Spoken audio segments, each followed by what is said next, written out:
We are streaming live. It is so good to be together with you all. My name is Aly Tharp. I am the Create Climate Justice Initiative campaign manager and the program director for UU Ministry for Earth.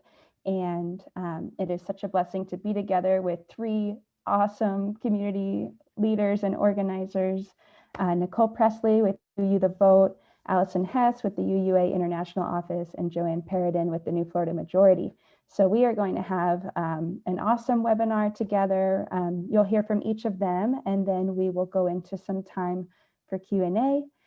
And so to get us started, let me just acknowledge that today is United Nations Sunday, where we recognize it's been 75 years since the founding of the United Nations.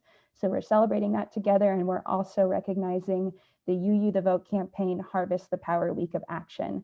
So collectively, as a community, we're doing our best to get out there and help voters get to the polls and make a difference in this election. So our first speaker is Nicole Pressley, an organizer and communication strategist who blends the power of storytelling and community organizing to mobilize communities across difference. Nicole believes that community is the foundation of both faith and politics.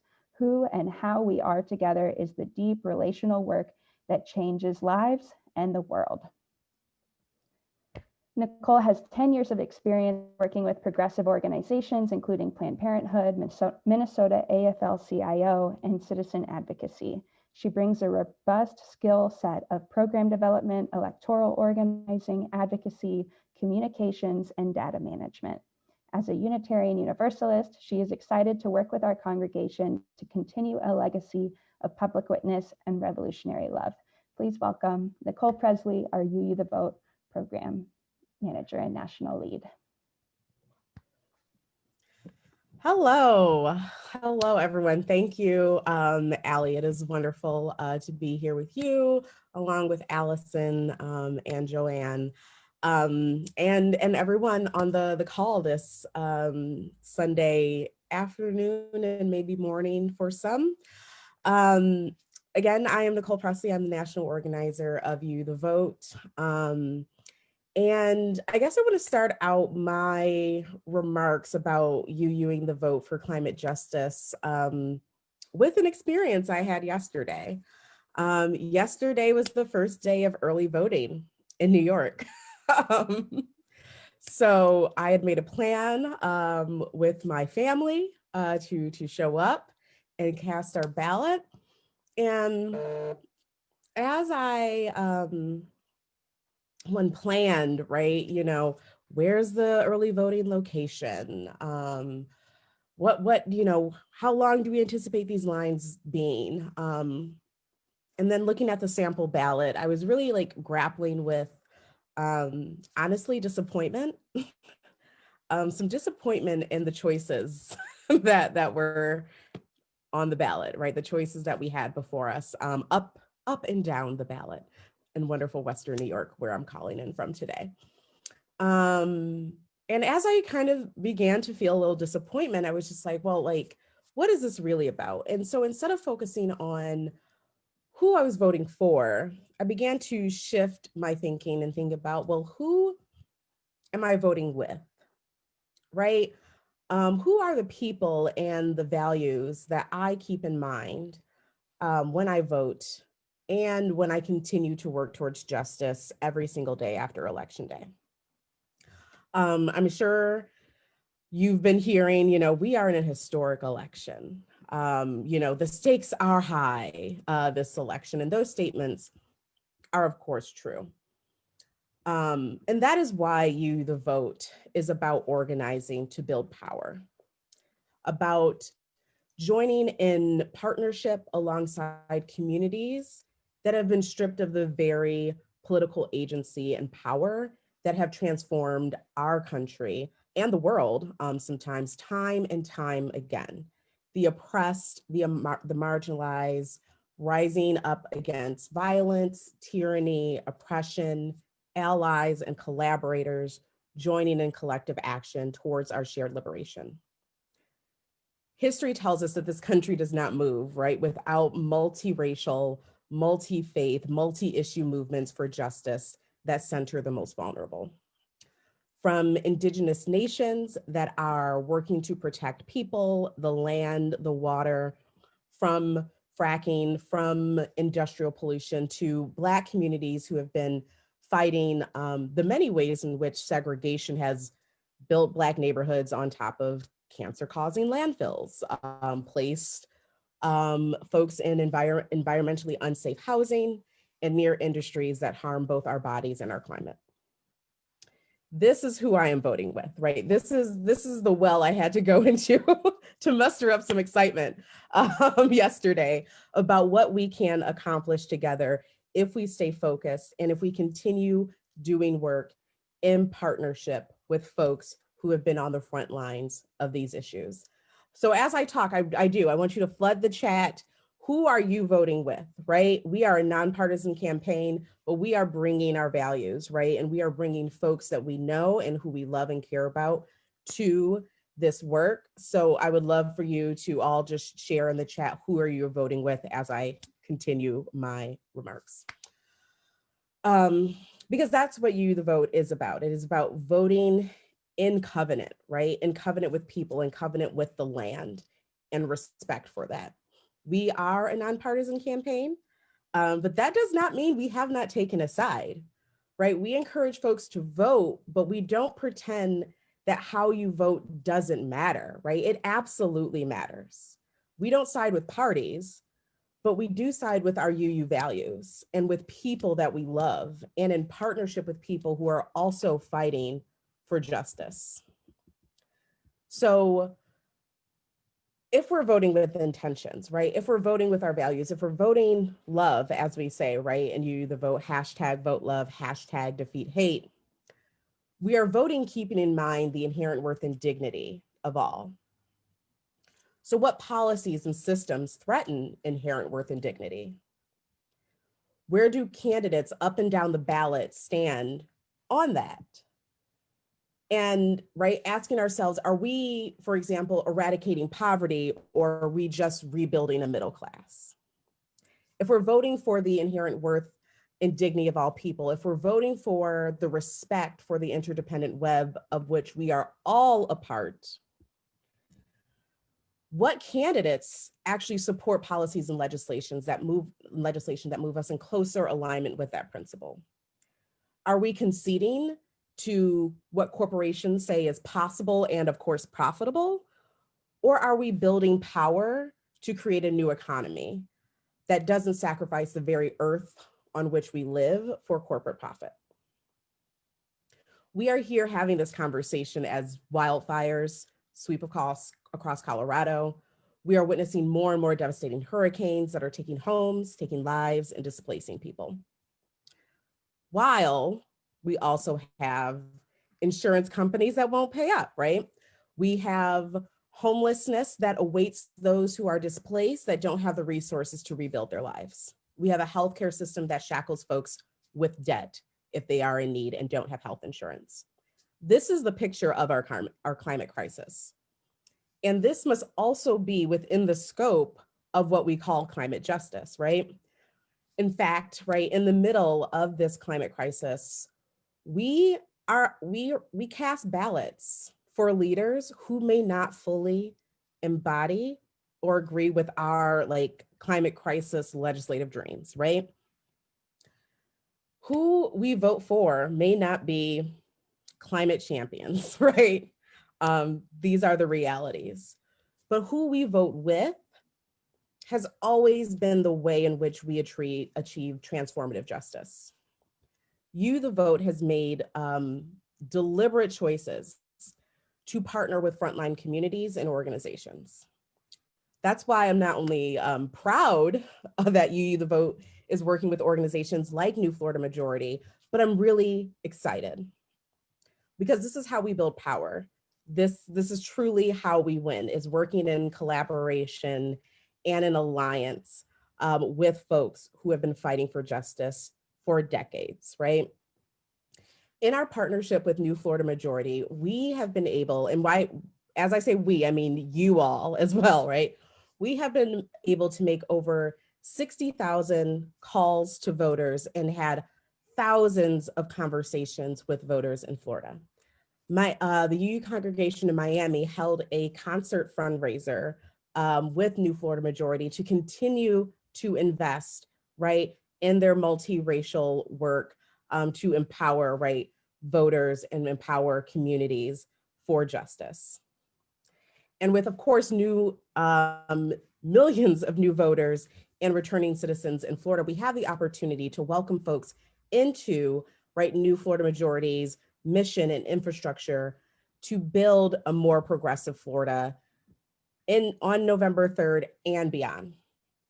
Since we launched UU the Vote, we have reached to over, in my last calculations, which happened 10 minutes maybe before this Zoom meeting, because we're getting data in every minute.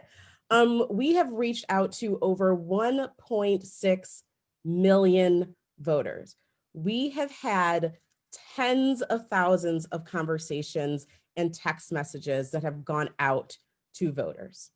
Our faith is rooted in covenant, right? So I ask all of you, as we think about who we're voting with, to join UU the Vote and New Florida Majority in its work to continue to talk to voters. All tactics, right, in 2020 are on the table, but I do want to talk about why phone banking is so important. When we talk about being with people, when in Unitarian Universalism, we often talk about companioning people, right? That if we love people, in fact, we also sit with them, right? We welcome them into our congregations, right? We sit with them on Sunday. We drink maybe way too much coffee with them after, after Sunday service, right? We make pastoral care calls to these people that we love. Making those phone calls and talking to folks in a time of heightened anxiety and confusion around this election can make all the difference, especially as so many states are still facing like court battles around like having the election at all and the rules around it, right? Having that real-time information and those powerful conversations that are relational, that says I'm a person that is going to talk to another person, is critical and is a clear embodiment of covenant and our UU faith. It can make the difference between an entire family feeling safe and secure to vote or not.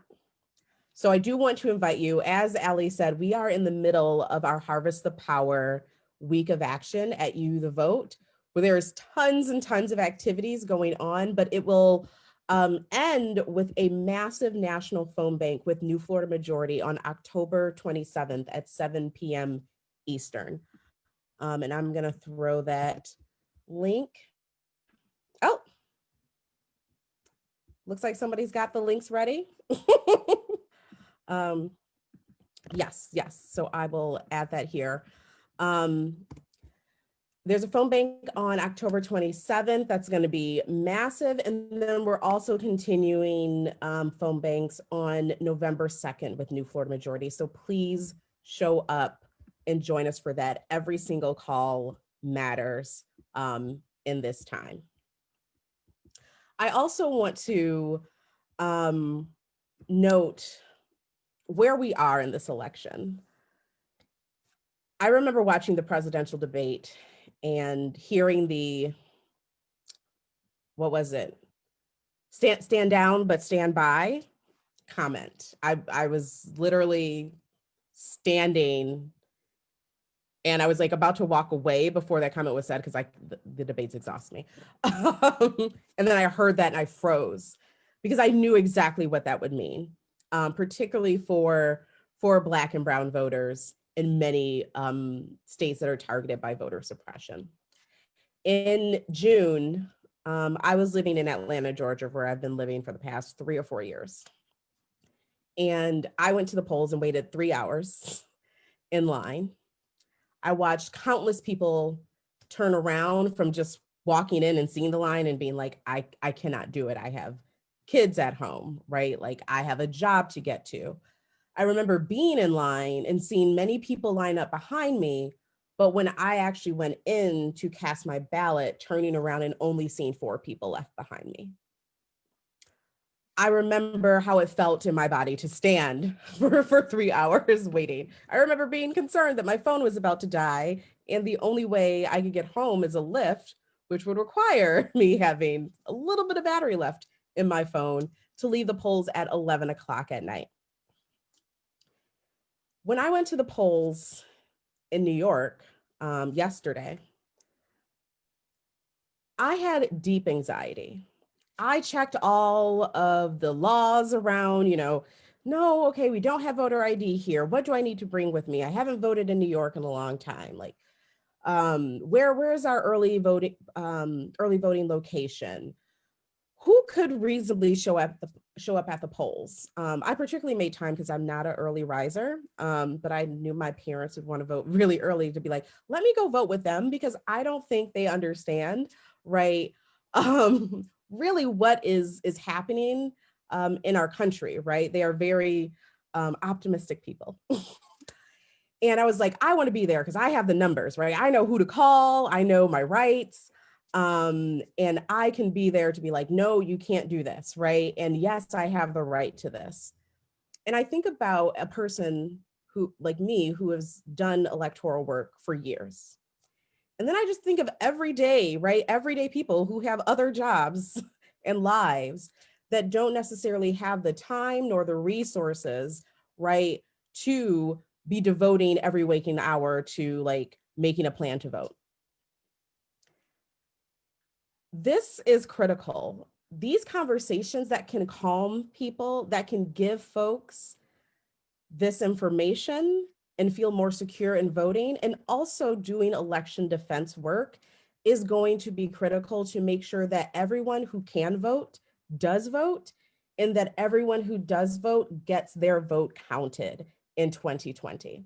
So the last thing I want to say is that You the Vote has also partnered with election defenders, right, who are training and activating folks to give out PPE at the polls, give water, give snacks, be ready to call the 1-800 number, and also to show up if there are conflicts and do de-escalation. There are also virtual roles. There's tons of coordination work that goes into making this possible. There is truly a role for everyone.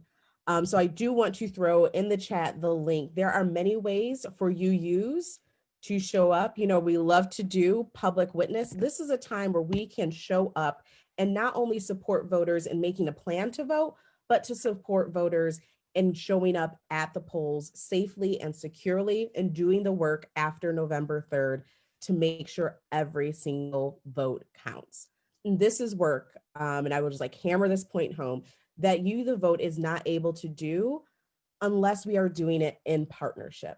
This is how we grow our movement. This is how we grow capacity, is by going to other folks and saying, how can we do this together?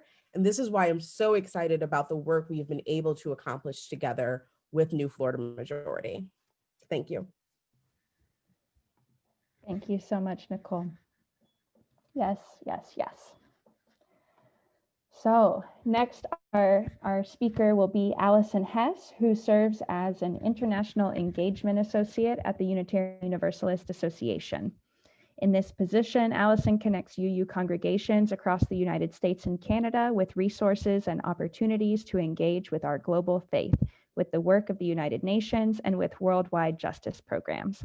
Allison also leads the planning for the annual Intergenerational Spring Seminar hosted by the UUA office at the UN, or UU at UN. And this will be April 9th through 11th, 2021, online on the subjects of climate justice and food justice. So mark your calendars and stay tuned for that. It will be awesome. Allison grew up in Thousand Oaks, California, and is a third-generation Unitarian Universalist and a joy. So please welcome Allison Hess. Thanks, Aly. Hi, everyone. It's so great to be here. Thanks for having me here, and thank you for showing up for this webinar. I'm here to talk a little bit about the global climate justice issues that are at stake in this election from the perspective of our UUA office at the UN and my work in the UUA's international office. So as Aly mentioned, this event is happening on United Nations Sunday, when a lot of UU congregations are dedicating a special worship service to talking about the United Nations and the global justice theme for the year. So this year's UN Sunday theme is All In for Climate Justice, People, Power, Planet. We've got a lot of congregations today and other Sundays throughout October and beyond talking about how we can be all in for climate justice, which means centering the people who are most at risk from climate crisis, shifting power away from polluters and destroyers, and all of us chipping in to protect the planet for a sustainable future. The Unitarian Universalist seventh principle is respect for the interdependent web of all existence of which we are a part. This idea of interdependence is something we talk about so much at the United Nations. Our seventh principle isn't just about the interdependence of all countries, all people, all living things, but importantly, the interdependence of all existence. Our planet has reached this crisis point because we've seen the land and other beings as tools for our own benefit. We've neglected the rights of the planet. So by exploiting everything for our own development, we've polluted the air and the water and reshaped mountains and rivers. And because of the interdependent web, we are now feeling how we are impacted by the destruction we've caused. Global crises like climate change and the COVID-19 pandemic and the threat of nuclear warfare show us what interdependence really looks like. And as voters in the United States get ready to cast their ballots in national and state and local elections, it is so important to think about how those votes are going to ripple out to have a global impact. The president is probably the most obvious elected office to have influence internationally, since the president appoints the Secretary of State as well as the US ambassador to the UN, and they set the agenda for US foreign policy. But it's also important to remember that state and local elections can have international ramifications too. Just speaking in relation to what happens at the United Nations, when the US, for example, signs onto a treaty or resolution or convention, the executive branch, so the president and their appointees, are basically saying that the country affirms whatever is in that document. However, many treaties aren't actually going to take effect until a certain number of countries ratify them, which is different from signing. The signing happens by the executive branch, and ratification means that the legislature embeds the articles of that treaty into the country's laws. So for that, we need Congress to act. So we need to have congressional races on our international climate justice radar for the election. And if Congress fails, as they so often do, local leaders can take the initiative to implement laws, even if they're not mandated nationally. For example, when the US announced its intention to withdraw from the Paris Climate Agreement, a coalition of US mayors, governors, and business leaders came together to say, we are still in. The We Are Still In coalition is pretty prominent at UN climate conferences, which helps to push for more meaningful climate solutions and assures the world that US support for climate action is still strong. The UN Climate Conference held in 2015 in Paris was the first real move in bringing the world together to address climate change. But as I'm sure you know, there were and continue to be major concerns that the Paris Agreement did not go far enough. It set 1.5 degrees Celsius as the goal for limiting global warming, but most individual countries' actual commitments are not nearly ambitious enough. If all of them were met perfectly, the planet would still warm by at least 3 and maybe even 4 degrees Celsius above pre-industrial levels, which would be devastating for food and water systems and cause millions of species to go extinct and disrupt human life forever. So the Paris Agreement was just not a big enough move toward mitigating climate change in the way that scientists say we need. And it was an even less significant move towards climate justice. Even though Indigenous groups were vocal in Paris at COP21 in 2015, pressure from a number of country delegations, and especially the US, got any mention of the rights of Indigenous peoples removed from the part of the Paris Agreement that was actually binding. So the only mention of Indigenous rights is in the preamble, which is really just aspirational. We need delegates from the US to be there siding with Indigenous communities. At this point, our national government has a long way to go before that's actually going to be a reality at the federal level, which is why pressure from grassroots and local communities and leaders is so important. A priority for Unitarian Universalist climate justice organizing is to mobilize in solidarity with Indigenous frontline communities. The UU office at the UN tries to do just that through our involvement at UN climate conferences. We are lucky to have that our organization has the status at the United Nations to get folks in the door, to push the UN community to do better. In 2019, UU credentialed representatives at COP25 in Madrid hosted an event that featured Indigenous leaders that our UU Service Committee works with in Fiji and Tuvalu, who were able to respond to some of the true impacts of climate change, of the UN's climate solutions rather. So the bottom line is we need our people to get out to vote. And this election is not just a national election, it will really be felt throughout the world. We need people to turn out not just for the top of the ticket, but we need climate justice oriented leaders at all levels of government if we're going to make the change we need to see in the world. So thank you so much to all the incredible work UU The Vote is doing to keep people mobilized, and to UU Ministry for Earth and New Florida Majority and everyone else who's working to create climate justice in the US. Thanks so much. Thank you so much, Allison. Okay, so now we get to our special guest who's joining us today, Joanne Pérodin from South Florida. Joanne went to the University of Maryland, where she received both her bachelor's and master's degrees in kinesiology and public health. She worked in Washington, D.C. as a program manager for a national nonprofit organization on environmental health and public policy initiatives. And okay, sorry, just making sure we are good. Okay, sorry about that.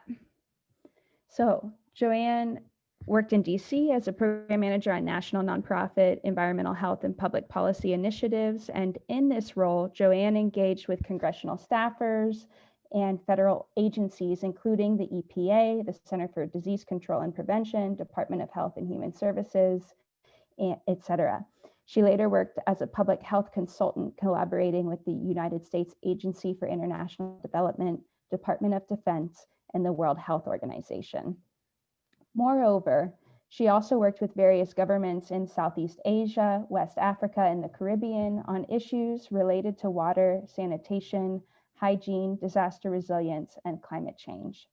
Before joining the New Florida Majority, Joanne worked as a technical director on disaster resilience initiatives in Florida, the Bahamas, and Dominica. She currently lives in Miami, Florida, and works as the New Florida Majority Climate Justice Program Manager, where she focuses on issues related to environmental justice, food insecurity, clean and renewable energy, and disaster preparedness and resilience. Joanne sits on several local and international committees and advisory boards, including the South Florida and Caribbean Resilience Systems Climate Power 2020, and the Miami Climate Alliance Disaster Resilience Working Group. Joanne is a member of the Delta Omega Public Health Honorary Society, HACCOF 2020 Top 20 Under 40, and Legacy South Florida 40 Under 40 award recipients. So we are truly blessed to have this amazing organizer and public health specialist join us today to talk about the great work that is going on in Florida. Thank you so much for being with us, Joanne. Thank you, Aly, and I will share my screen. All right, hi everyone. I want to thank you all for giving me an opportunity to be part of this circle and have this conversation with you on a Sunday. And we have, a few days ahead of us, which I'll refer to as critical days, as you continue to, if you have not cast your ballot yet, as you continue to, analyze the content of your ballot and also have conversation around like voter education with others in your network. So I was really glad to hear some of the talking points that Nicole and Allison have shared. It almost felt like we all had like a powwow before this webinar today. And I feel like the flow is where it should be today. So Nicole talked about who are we voting with? And Allison talked about, what impact are we having on a national and international level? And I think how I will use some of my slide is, addressing the why we should be doing this. Because when we, in the context of the climate crisis, when we think about the climate crisis, in my opinion, all sectors are either touched or impacted by the climate crisis. We can easily use like the COVID-19 pandemic. If we did not destroy our green spaces, including the Amazon, then we would have never been exposed to zoonotic diseases that have put us where we are now. And unfortunately, as a result of the pandemic, our economic sector is impacted. Our housing sector has further been exacerbated. Our mental health system is being exacerbated. Our healthcare and frontline workers are also being pushed, to the brim. So before diving into, some of the key issues that I would like to address, I'll share with you a little bit about the New Florida Majority. We are an independent, nonpartisan organization that is community-centered, especially around racial justice. And we're dedicating to creating an inclusive and equitable and just Florida. Our work primarily focuses on climate justice, criminal justice, gender justice, and expanding democracy. And when I say expanding democracy, some examples include making sure that folks are getting registered to vote, and they also understand the process of voting once that time comes around.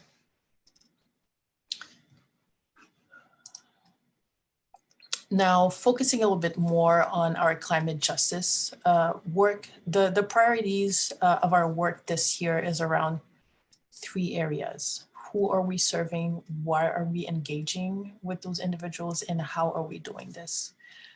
We are advocating for the fair treatment of Black and Brown individuals, especially those living in under-resourced communities, while making sure that we're pushing for the implementation and enforcement of climate protection law. The reason we're doing this is because when we look at our Black and Brown community, including women, queer, trans individuals with disability, in the state of Florida particularly, they've been denied proper resources around climate and environmental issues. So some examples include where landfill sites are located, who is more likely to be living around those landfill sites, and whether local governments have actually done what needs to be done to ensure protection, not only of the environment where those individuals are living, but also that of their community health. How we're doing this is through political education, leadership building, activities, and advocacy. so that we can hold lawmakers accountable for actions related to equitable policies. So an example, next month, we are launching a climate justice curriculum, and some interesting aspect of that curriculum is, making sure that the content is culturally sensitive and also reflecting the language that is being utilized in the communities that we engage with. And the content of the curriculum has also been created in partnership with community members that we've engaged with this year. Now, the topics that have been the top priorities for us this year are environmental justice, emergency/disaster preparedness and resilience. When we think about where the state of Florida is located, we're pretty much like the Hurricane Alley, along with some of our neighboring states. Climate justice education, so understanding how climate is impacting communities, because not everyone is affected by climate the same way, and the priorities of those impacts are not the same either when you compare one community to another. And also advocacy and leadership building, so making sure that we're elevating and empowering the underserved and underrepresented. A milestone that we are aiming at by the end of this year is to launch a community-led climate justice steering committee, where community members will be able to bring to the table some of the challenges that they're facing and which they believe should be priority items that should be addressed, and as a community identifying how to tackle those issues. So the presentation today, I'll call it a speed dating presentation, because when it comes to the climate crisis, that conversation can go on and on. I don't think a month will even be sufficient to have those conversations, but at least my hope is that I'll be able to expose you to some of the key issues around some of the common challenges or impacts in the climate crisis context. And I hope that by the end of this presentation, you will be able to walk away with some additional or new information. So, both Nicole and Allison, they've talked about some of the major disasters that we faced. And unfortunately, those disasters are becoming more intense. Just this week, there have been like some evacuation in Colorado, and last night, I believe the news reports were saying that there are 2 wildfires in Colorado that could potentially become 1.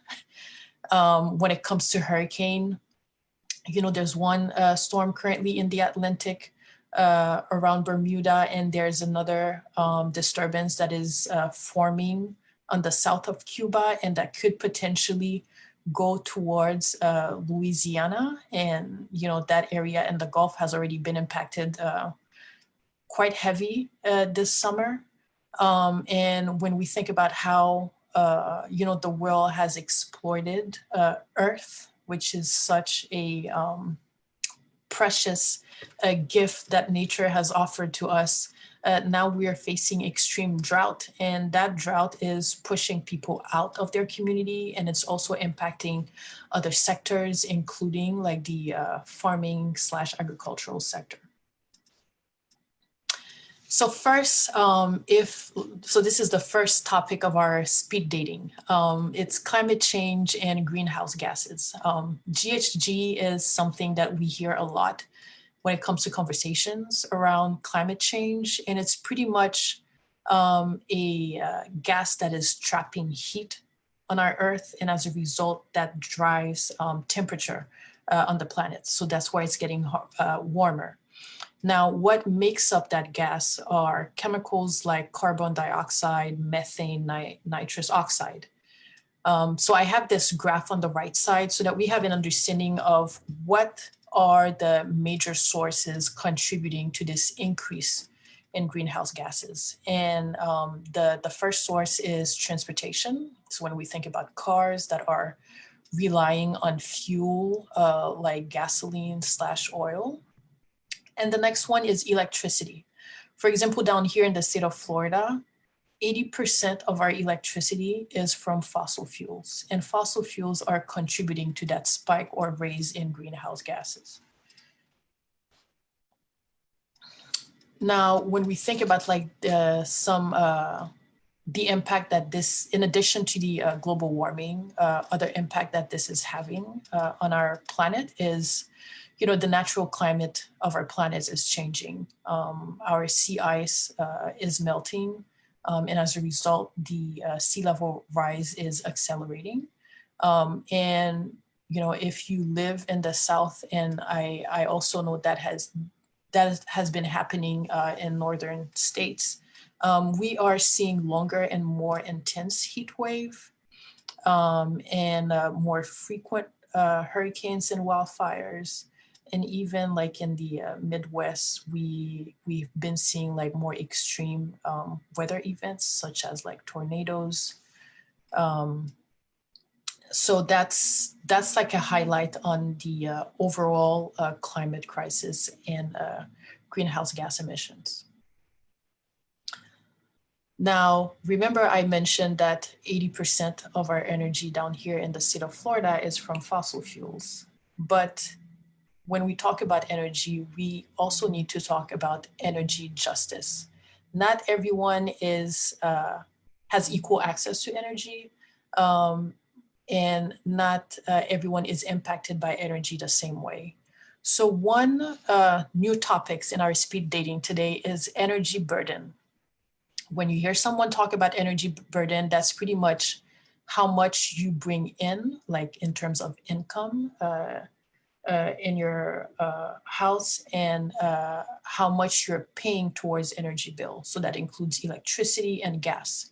And when you divide your electric bill by your income, that determines what the energy burden is on your household. So when we talk about energy justice, it's pretty much like initiatives that ensure that everyone, regardless of race, gender, has access to safe, affordable, and sustainable energy.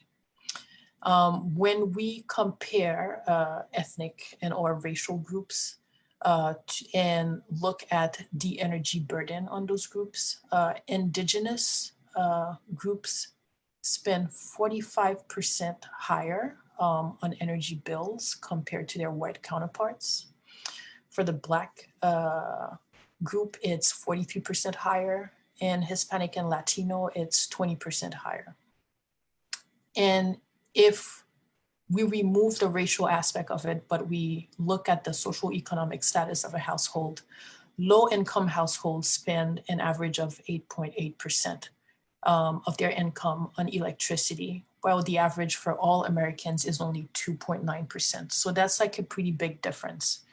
And when you think about housing insecurity, if rent is too high and more than 33% of your income goes towards rent, and the next biggest portion of your bill goes towards electricity, then you have food. Then if you need like healthcare, insurance, or if you have to go to the doctor, you have to pay for transportation to go to work. At the end of the day, does a household actually have sufficient income in order for them to keep up with those expenses? So that was the second topic of our speed dating, energy justice. So now we're going to dissect, the difference between climate justice and environmental justice. Unfortunately, where you live will determine what you're exposed to. And the key driver or predictor of what you're exposed to, sadly, is your race. So when we talk about climate justice, it's pretty much global warming being seen or expressed as an ethical and political issue. And within that context, we also have environmental injustice. So that embraces the principle that, environmental justice, that's a typo I have on my slide here. Environmental justice pretty much embraces the principle that all people and communities have a right to equal protection and equal enforcement of environmental laws and regulation. And when we look at environmental injustice in the context of climate change. In many communities, it is far easier to find a bag of Cheetos than a carton of strawberries. So what I want you to think about, think about your community, how far or how close is the grocery store, and how many liquor stores do you have in your area, and compare your community to that of another community. And also think about what does access to transportation looks like if you need to go to the grocery store. Do you have your own private transportation? Do you have to rely on public transportation?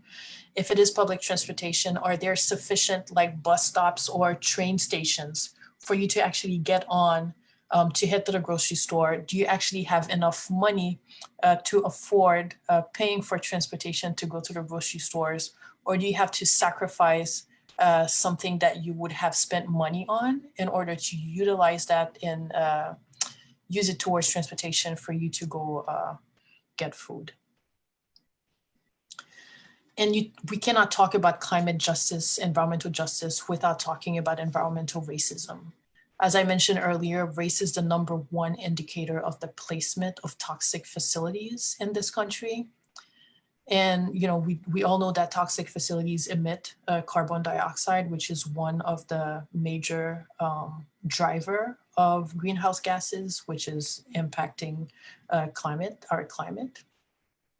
And communities of color and low-income communities are often the hardest hit by climate change, even though they may not necessarily contribute to the climate crisis, but they become victims of the climate crisis. And like some stats, 56 of people living near toxic sites are people of color. People of color are 2 times more likely to be forced to live without potable water and modern sanitation. So I want you to think about some of the events that have taken place recently in the US. For example, like the water contamination in Flint, Michigan. 95% of claims that have been submitting to the Environmental Protection Agency have been made by people of color. And unfortunately, those claims have been denied. So think about equity. African-American households with incomes between $50,000 to $60,000 a year live in neighborhoods that are more polluted than neighborhoods with white households with incomes less than $10,000. So remember when I said, 56% of people that live near toxic sites are people of color. And remember when I said your race is a main predictor of where you will end up living. And scientific reports consistently demonstrate that race poses a stronger risk factor for the placement of environmental poisons than poverty. So this is like a little graph that I enjoy using in my presentations on the climate racism. And it's also to remind us that environmental racism is not something new. It's been around for decades. And unfortunately, this is an issue that we're still fighting against to ensure that all communities have equal access to clean air, clean water, affordable housing, affordable and clean energy, regardless of their income and their race. So I did say that 56% of the population near toxic waste sites are people of color. And 38% of those communities have higher nitrogen dioxide exposure, which is a greenhouse gas. And they're 2 times more likely to live without potable water and modern sanitation. And think about it, a country like the United States, where modern sanitation is not available in all communities. It's quite shocking.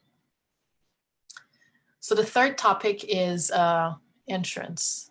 Over 30 million Americans are uninsured, and that number was from 2019. And with COVID-19, with so many people having lost their jobs, that also means that folks who are able to have insurance through their employer now no longer have that coverage. So 30 million, I'm putting the plus because that number is definitely way higher than it was last year. Nationwide, as of February of this year, 2.3 million adults fell into the coverage gap. So what I mean by coverage gap, it's the 14 states in the US that did not adopt the Affordable Care Act expansion. And Blacks make up a greater share of the population in the South, where most states have not expanded Medicaid. And when we think about communities of color, especially like the Black community, they have a higher prevalence for chronic illnesses. And when with what we've been hearing about COVID-19 in the news, you know, if you have like other chronic illnesses, then you're more likely to have like severe complications from COVID. So, you know, still using COVID-19 as an example, why some communities are harder hit by COVID. So we've talked about the comorbidity. Those communities also have less access to quality healthcare. They make up a disproportionate number of frontline workers. They have less access to capital. They're more likely to live in multi-generational family households where self-isolation is nearly impossible. So as the winter is coming in northern states, and I know that temperature is already dropping, that means folks will be spending more time indoors than outdoors. So if you're living in a multi-generational household and you do not have the option to self-isolate, that becomes a challenge to prevent any potential spread of the virus. The next topic is heat wave. When we think about our farm workers, about 130 million workers lack any protection from heat stress. And extreme heat is the deadliest natural disaster in the US, killing more people on average, and that's about 600 per year, than hurricanes, lightning, tornadoes, earthquakes, and flood combined. And down here in Miami, tree canopy, so that's pretty much like areas or neighborhoods where you have green space, is positively correlated with median income, but negatively correlated with percentage of African American and Hispanic residents. So what that's telling us is if you go in a community that has like a higher population of Hispanics and or African American, you will see less green space compared to another community that have a lower concentration of those two groups. Something else that is happening also is climate gentrification. So for example, if we think about Hurricane Maria from a few years ago, a lot of residents from Puerto Rico sadly had to leave their hometown and move to the mainland. Also down here in Miami, we do have communities that have been going through some rapid gentrification. The reason being it's because their neighborhoods have become a prime location because they are at higher elevation compared to high-end properties that are on the coast by the beach. So a 2018 study from Harvard University proposed 3 examples of mechanisms by which climate gentrification happens. And that depends on the area where you live. So the first one is superior investment.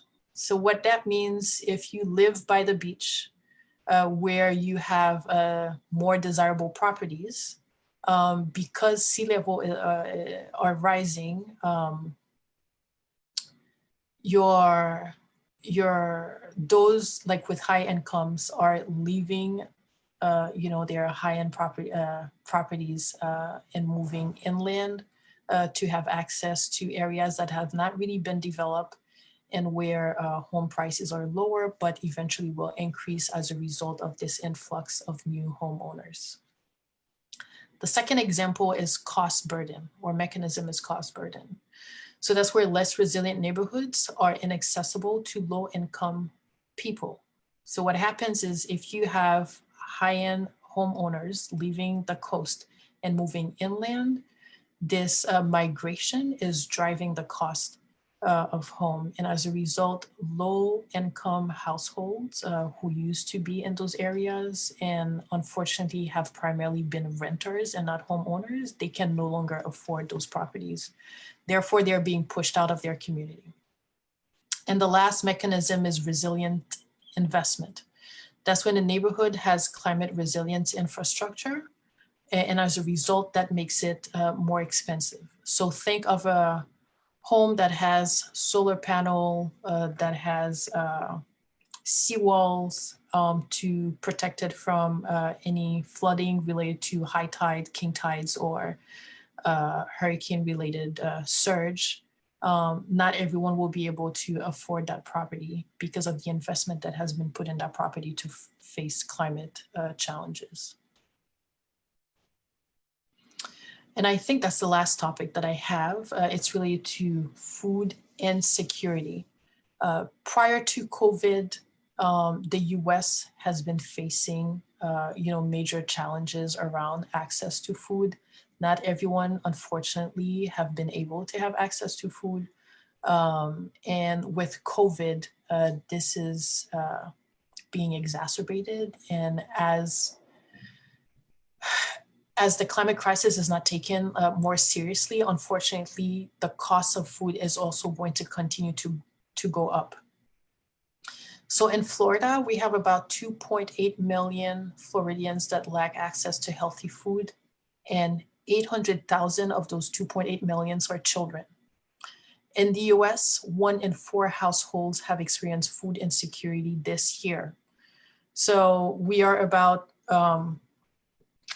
let's say if it's 50 of us on this webinar, 25% of us most likely have experienced food insecurity. That's what the data is telling us. And when we compare last year to this year, food insecurity grew from 10.5% in 2019 to 23% in 2020. And when we look at households with children, 29.5% of those households have been facing food insecurity. And more specifically with the impact of climate change, when we think about some of the most popular crops that we rely on, like corn, so many food products have high fructose corn syrup, and that's derived from corn. If you think about your cereal, that's derived from corn. By 2030, the price of corn is expected to go up by 90%, while the growth rate of corn will go down by about 12%. And we're seeing like the same pattern with rice, wheat, and other crops. And that's like one stat that I shared with like 1 in 4 kids could face hunger this year because of the coronavirus. So those stats, unfortunately, they are quite depressing, but the flip side of it that I could share with everyone is that, it's probably like more additional knowledge or clarity that you have on the impact of climate change on our daily lives, on communities, on Black and Brown communities. And it's not only here in the US, it's around the world.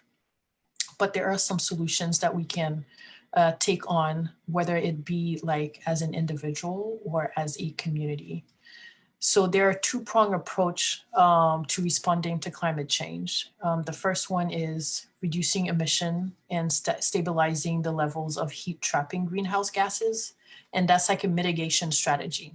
And the reason why, I'm using reducing emission as an example is because if you go back to that first graph I showed you, transportation and energy are the major contributor to the increase in greenhouse gases on our planet.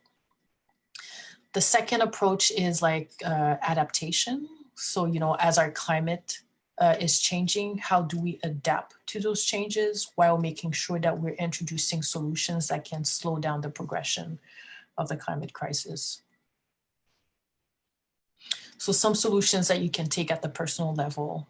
We often talk about increasing more plant-based food in your diet. And the reason being is because when we look at beef production, for example, it is the leading cause of deforestation. And it represents 57% of greenhouse gases in the food chain. So as the demand increases for beef consumption, then we have to clear more land in order to raise the cattle. And unfortunately, we are losing that green space that plays such an important role in the cycle, the natural cycle of our climate. The other option is, if you are consuming food and you have like some scraps, or whether it be like your banana peel, adopt like some, try to get involved in like composting your food scrap. The second one, if you have the option to switch from like a fossil fuel base energy, then switch over to using solar energy. If you're planning on changing your car, either go with a hybrid car or an electric vehicle. And then when it comes to food waste, if you have that relationship with your local grocery stores, incentivize like businesses to donate surplus food to others who do not have access to food. Joanne, just a quick time check. If you, Okay. Yeah, great, thanks. Go ahead. What did you say, Aly? Oh, just if you have a couple of minutes, if that's okay. Thanks. All right, thanks. And now in terms of what you can do in your community, continue to have like that conversation around the climate crisis. If you haven't engaged in a conversation around climate crisis, then now is the time to get started on this. Stay informed, find out what are the latest trends around the climate change. If you can set up virtual climate workshop, like for your family, friends, and or community. Stay civically engaged at all levels, and that includes making sure when it's election term that you cast your ballot. Consume sustainably and mindfully. And if you have a local climate circle, like join that local climate circle. And I think we're right on time, Aly. So I hope that you've learned something new. I hope that you can share what you've learned today with others in your network. And I can drop my email address if any of you would like to stay in touch with me. And thank you for listening in. Thank you so much. Joanne, I do have a couple quick questions for you, or they actually might not be quick questions, but knowing we're planning to end at 3:45 Eastern, we might go a little bit over. So let me just give that a warning to the crowd. But I do want to ask Joanne if you would share just a little story or information about the communities that you're working with in Florida in your climate justice programs. Anything that comes to mind to help participants today just know a little bit more about your day-to-day and the communities that you're serving and supporting. So for example, we have one community in Miami-Dade County. It's in the city of Doral. One action that we've been working on, it's with regards to a landfill site that's right in the backyard of residents in that area. They've been complaining about odors, and the stench is so bad that kids cannot even go out and play. Residents cannot even invite people over, like on a Sunday for a dinner. And a lot of families have been noticing some health complications in their kids, like whether it be like a skin rash or an asthma attack or seizures. And that has been ongoing for at least the past 6 years, and nothing has been done. So we've been able to collaborate with Earth Justice, which is a group of environmental attorneys. And currently we are, asking the State Department of the Environmental Protection and the city to have in place an increase in environmental assessment. So looking at air quality, surface water, groundwater, so that we know what's actually in the environment. The second action or the second demand that we're making is, having a more clear communication process so that residents are informed on what's happening. And then also as community members are submitting complaints to the county, making sure that there's a timely response, because right now it looks like there's no action being taken, even though there have been thousands of complaints submitted to the county. So at the end of the day, what we're advocating for is to make sure that everyone can live in a clean environment and not have to worry about their health being impacted by a landfill site that's right in the backyard. And Joanne, you're also helping these communities engage with electoral races and advocacy at the State House. Is that correct? Yes. So every year we have what's called our legislative session. And how we organize around legislative sessions, we engage with several organizations, whether they be at the county level or statewide organization.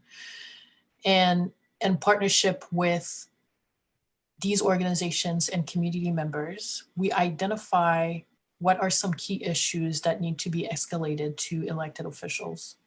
And we put together like a proposal asking, whether it be our district, a city commissioner or state senators to support our ask and introduce a bill that will ensure protection for those communities. And when it's that time of legislative period, we have this event that we call Advocacy Day. So we go up to Tallahassee with our community members, and we get to talk to as many state representatives as possible, asking them to either support a bill or not support a bill, depending on what the topic being introduced is and what impact it will have on the community. So through our advocacy effort, those residents have the opportunity to speak directly with those representatives up in Tallahassee. Of course, with COVID, I'm not sure what the format is going to be for the 2021 legislative session. Mm-hmm. Thank you. We have one question a little back in the chat. Does New Florida Majority happen to work with the Coalition of Immokalee Farm Workers? I do know that we work closely with the Farm Workers Association, and there's one.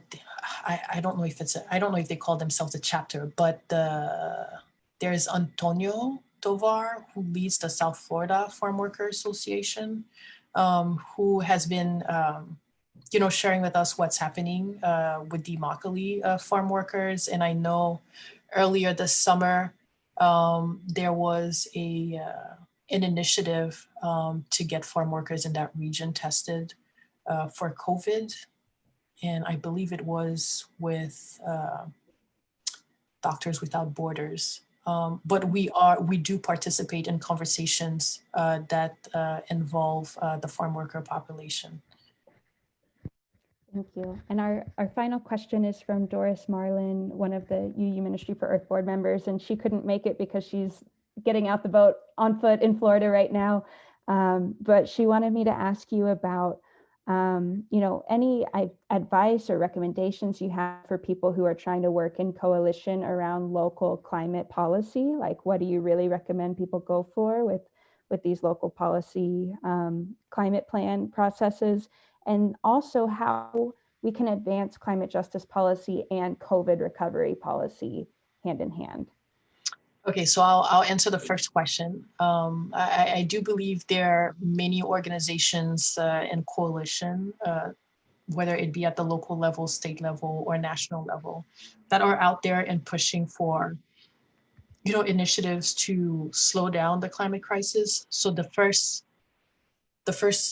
part of my answer is to make sure that you become aware of who those organizations are, and either volunteering as an individual with those organizations, or if you're part of an organization, maybe joining those tables as a supporting or partner organization to be part of that conversation. And your second question was, how do we drive policy? Is that correct? With COVID recovery and climate and these interconnected crises, are there ways that you see we can do both through advancing the same policies? Yes, because in my opinion, COVID is a result or is an example of the challenges or impacts that the climate crisis has introduced in our community. So when it comes to pushing climate protective policy, at the end of the day is what impact is this going to have on communities? What impact is this going to have on our environment? And are we actually improving the overall health of our communities? And are we also ensuring that, housing conditions will improve, employment conditions will improve, our energy source will improve. And we cannot push those policies or identify the need for those policies without being part of circles that are engaged in conversation on the climate crisis. And there are great coalitions out there. So for example, down here in Florida, we have the Florida Corona Action .org, and it's a group of organizations across the state of Florida that talk about issues or sectors based on their area of focus impacted by Corona. So we do have the immigrant community involved. We have the housing community involved. We have education. We have farm workers also represented in those conversations. Now, if there's a more nationwide conversation that folks would like to be part of, there's also the Gulf South Green New Deal. It's led by Colette Pichon Battle. And we have organizations from, all over the Southeast region that participate in this conversation. And at the national level, there's also the Climate Justice Alliance that addresses issues related to the climate crisis, environmental justice, and protecting what Mother Earth has given to us and respecting the natural resources that we have in our environment. So those are just some examples, but there is a long list of organizations out there that are great to engage with. Thank you so much, Joanne. I really appreciate you coming to speak with all of us. I wonder if the crowd wouldn't mind just giving some thank yous visually to our awesome presenters today. I'm going to drop a quick poll just to ask you. We'll go to question number 2. Who is going to come to Phone Bank with New Florida Majority and UU the Vote, either on the 27th or November 2nd in the evening? Yes, no, sorry, can't make it, or maybe, I hope so. We also have a lot of different phone banks practically every single day, sometimes multiple in a day. Nicole is doing incredible work. If all of you would just channel your love and support to the UU the Vote team, they're working really hard to get 400,000 more people reached just in the next few days. So please join a phone bank. And we'll try to drop these links for how you can get involved with the Harvest the Power Week of Action, and also with preparing for protecting people's right to vote and making sure votes get counted. And that is our presentation for today. Thank you all so much for being here.